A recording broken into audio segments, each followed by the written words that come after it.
Bismillahirrahmanirrahim. Assalamualaikum warahmatullahi wabarakatuh. Ketemu lagi dengan saya Nandar di podcast Kampus Nesia. Kita masih di playlist analisis bisnis. Akan membahas seputar bisnis yang kecil-kecilan, UMKM aja. Dan terima kasih untuk yang sudah nonton video kita sebelumnya tentang analisis bisnis counter pulsa di tahun 2022. Dan kali ini di video kedua kita akan ngobrolin tentang salah satu bisnis yang lagi tren beberapa tahun belakangan ini, terutama di Tembalang, Semarang khususnya, dan di tempat-tempat yang sekitar kampus, yaitu warung burjo atau warmindo ya. Burjo itu sebenarnya bubur kacang hijau, warmindo itu warung mie Indomie ya, apa ya. Intinya jualan produk mie instan gitu. Apakah masih potensial? Nah, kita lihat ya. Karena di mana-mana sekarang udah gampang banget ditemuin ya. Dulu itu kan warung burjo atau warmindo itu kan identik dengan teman-teman yang dari daerah Jawa Barat, terutama Kuningan, perantauan, dan biasanya ya jualan bubur kacang hijau, bubur ketan hitam, kemudian ada selingannya yaitu mie instan, entah itu rebus ataupun goreng gitu. Belakangan warmindo itu berkembang jadi ya warung pada umumnya sebenarnya, karena selain dua menu yang saya sebutkan tadi, sekarang juga jualan nasi dengan lauk pauk yang ya nggak kalah sama warteg kali ya. Lama-lama nanti mungkin mirip warteg nanti menunya, maksudnya pilihannya banyak gitu.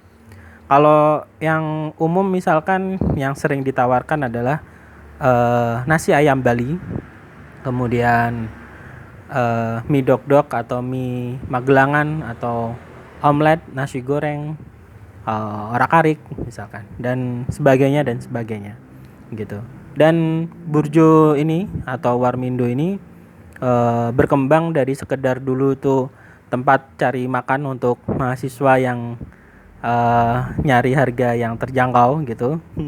Sekarang jadi tempat nongkrong, dan tempatnya juga ya makin berkembang tergantung modal yang bikin warung gitu. Banyak yang sekarang dibuat dengan gaya ala-ala cafe gitu. Jadi aesthetic dan instagramable, dan tentu saja nyaman buat nongkrong dan nugas ya, buat healing.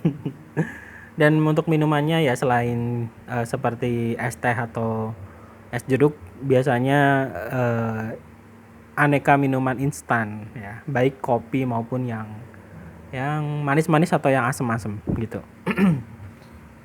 Ada juga extra jus atau Joshua misalkan. Extra jus pakai susu. Atau soda gembira. Susu pakai soda, pakai sirup gitu. Nah, teman-teman, kebetulan juga saya dan 3 teman, ada 3 orang itu di awal pandemi banget, karena saya ingat bukanya itu di hari pertama diumumkan PSBB.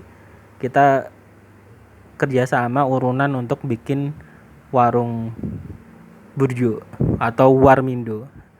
Lokasinya ada di depan ruko BCA Serondol atau di Jalan Kiai Mojo. Di situ ada ruko gitu, atau sampingnya lapangan TNI, itu dekat banget sama gerbang LPMP ke arah Sekaran UNES. Jadi monggo kalau mau mampir. Namanya Burjo Doa Ibu atau disingkat Doi. Nah, itu kita mulai itu juga sebenarnya agak gambling juga ya, karena gambling dalam artian karena kita nggak pernah tahu istilahnya ada force major, force istilahnya, sorry kalau ngucapinnya salah ya, istilah dalam bisnis yang kita nggak menduga-duga ya, tiba-tiba ada COVID dan kita nggak pernah menduga bahwa efeknya bakal segitunya. Yang percetakan aja itu kita bener-bener kena dampak banget sampai harus tutup dan mengurangi rekan kerja. Tapi alhamdulillah ini justru jadi penyelamat. Jadi ketika benar-benar nggak ada pemasukan dari percetakan itu, saya bertahan sejak pandemi itu ya dari penghasilan warung burjo ini. Dan alhamdulillah, alhamdulillah banget gitu. Sejak pertama buka itu bisa dibilang langsung ada profitnya. Ada profitnya gitu. Kepemilikan saham 3 orang ini satu 50%, kemudian teman saya 25% dan saya 25% gitu. Jadi total 100%, 3 orang komposisinya seperti itu. Berapa modal yang dibutuhkan untuk membuat sebuah warung burjo?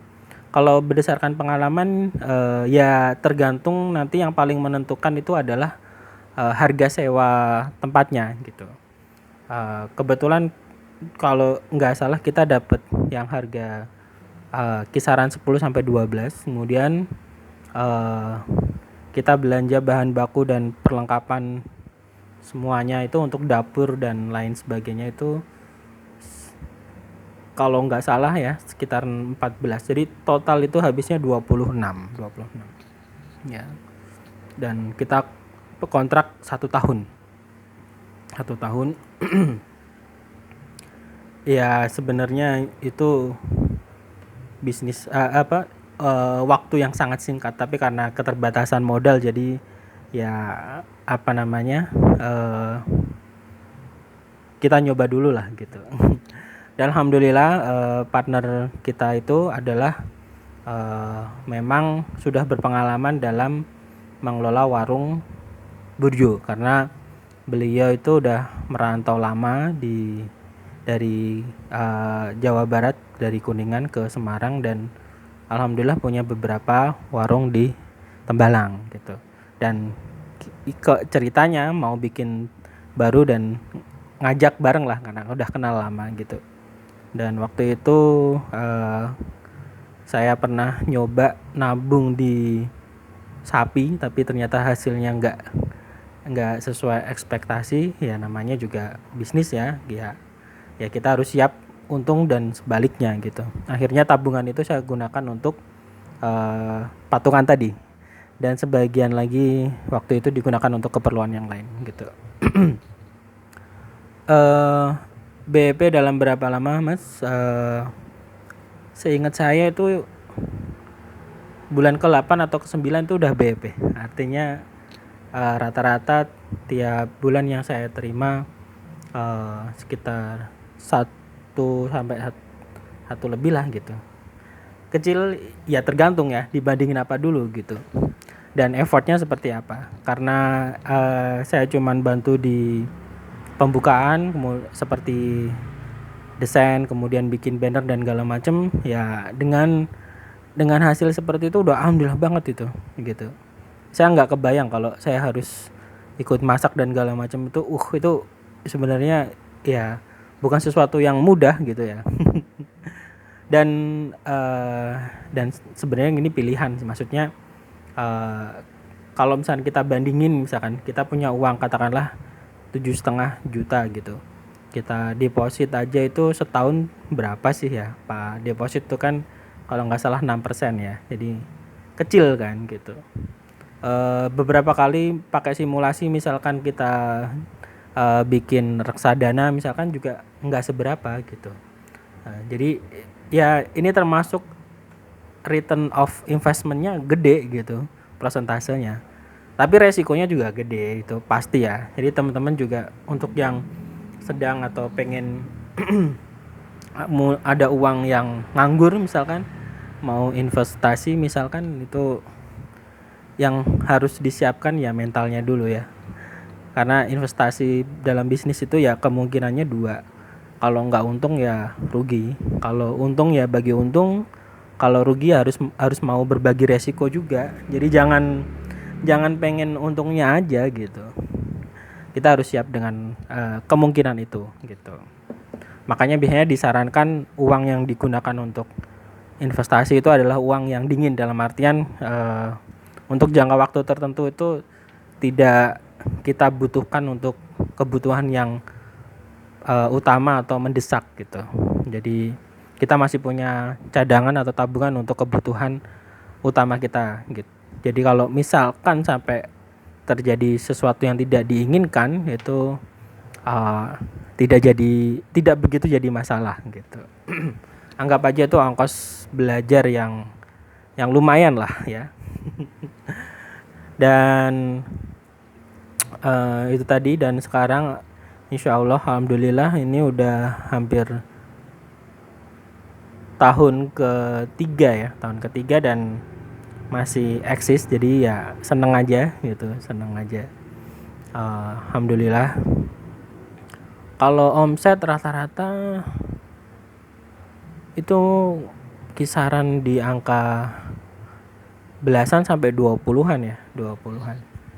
Dan marginnya biasanya sih sekitar 50% dari omsetnya gitu. Paling gede kalau nggak salah itu sebulan pernah dapat 12 kalau nggak salah, laba bersihnya ya. Kemudian dipotong nanti untuk operasional, untuk yang ngurusin di warung, yang jaga, yang masak gitu. Kemudian baru sisanya kita bagi ke pemilik sahamnya. Jadi dengan komposisi seperti tadi, 50 dan 25 gitu.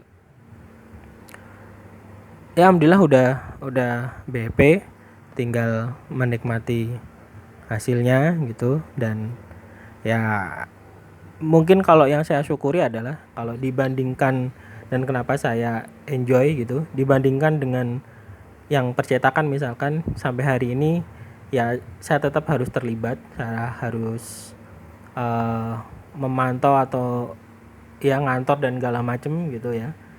Dan kalau yang ini itu ya mungkin saya nggak nanya kabar sebulan pun tuh tetap jalan gitu.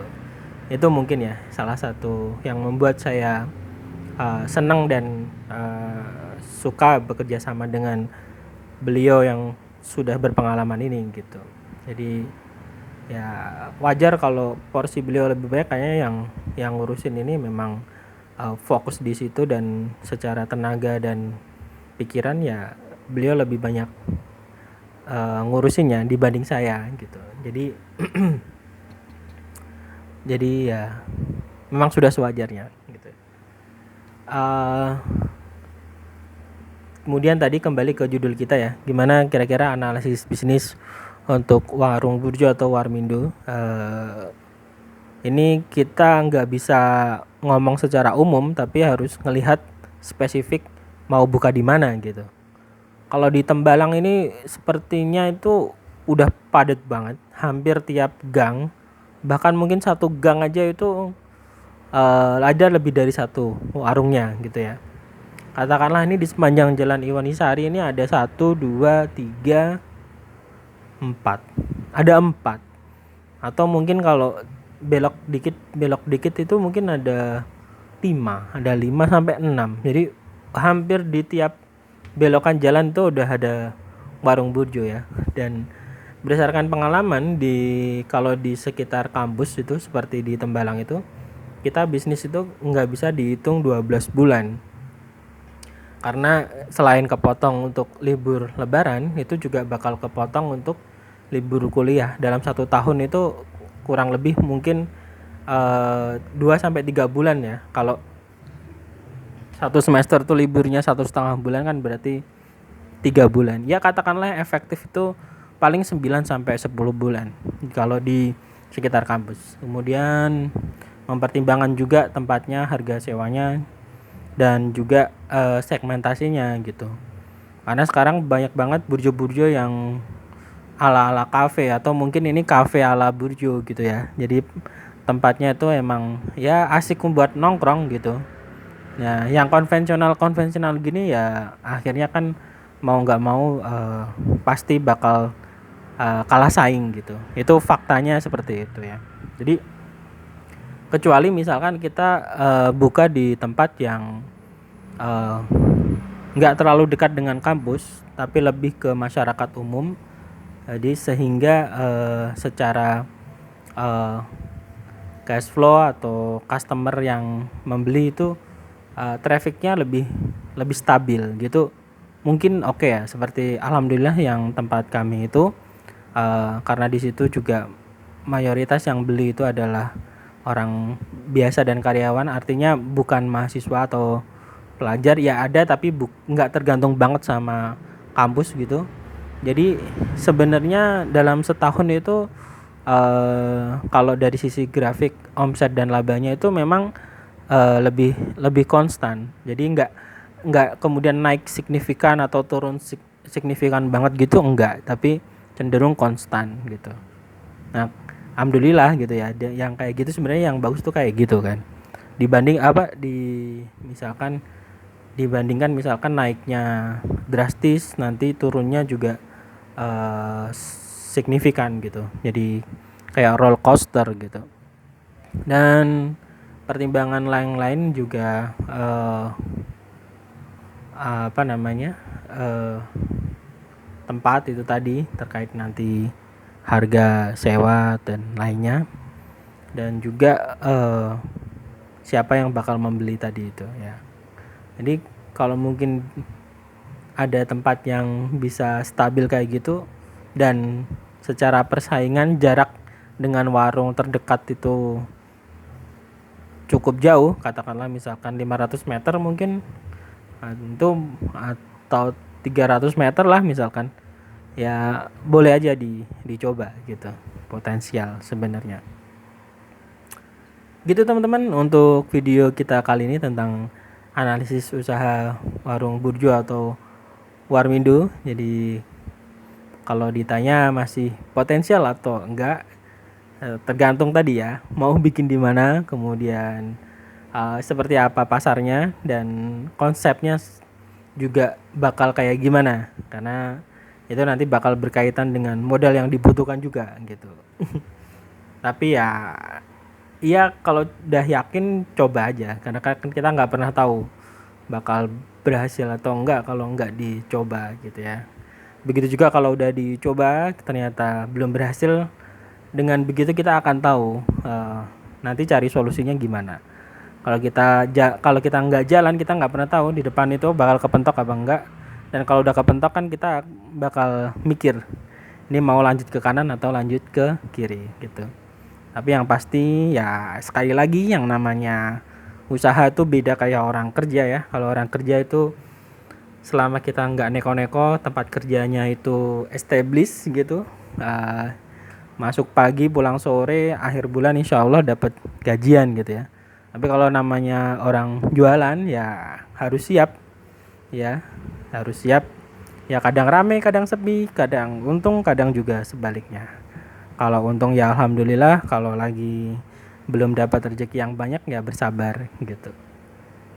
Demikian juga kalau mau investasi, mungkin teman-teman juga harus paham, harus siap dengan konsekuensinya. Jangan cuma nuntut bagi hasil untungnya aja tapi nggak mau berbagi resiko gitu. Jadi ya kalau untung bagi untung, kalau rugi harus siap bagi resiko. Dan pada prinsipnya kan sebenarnya kenapa kita harus prinsip investasi yang bagus itu kan mengalirkan harta ya, karena di harta yang mengendap itu ada hak orang lain. Jadi kenapa itu ada zakat mal dan sebagainya itu ya, karena di situ ada hak orang lain. Jadi kalau kita alirkan, maka akan ada orang yang dapat manfaat gitu, entah itu karyawan atau mitra usaha atau yang lain gitu. Dan gunakan uang yang dingin, dalam artian bukan uang yang digunakan untuk keperluan sehari-hari atau uang yang satu-satunya dimiliki. Jadi kalau ada apa-apa nanti nggak terlalu jadi penyesalan gitu ya. Jadi emang nggak mudah, tapi ya namanya hidup. Kadang yang menantang itu jadi lebih menarik gitu. Dan setiap orang punya jalan sukses masing-masing. Jadi ya membandingkan boleh, tapi nggak usah terlalu overthinking. Syukuri aja apa yang dikasih ya gitu. Selama kita nggak merepotkan orang lain, saya pikir oke-oke aja. Dan kalau ada orang yang lebih sukses, kita harus ikut senang, bahagia. Jangan jadi iri atau judes gitu. Tapi kalau ada orang kesusahan, kita juga harus empati dan berkenan untuk membantu. Ya, hidup memang nggak mudah, tapi bukan berarti tidak bisa dijalani gitu ya. Ya udah jalanin aja. Oke teman-teman, terima kasih. Kalau ada yang mau tanya atau punya pendapat lain bisa nulis di kolom komentar nanti. Kalau insya Allah ada kesempatan bakal dibales satu persatu. Kalau belum dibales berarti belum sempet. Semoga bermanfaat. Wassalamualaikum warahmatullahi wabarakatuh. Dadah.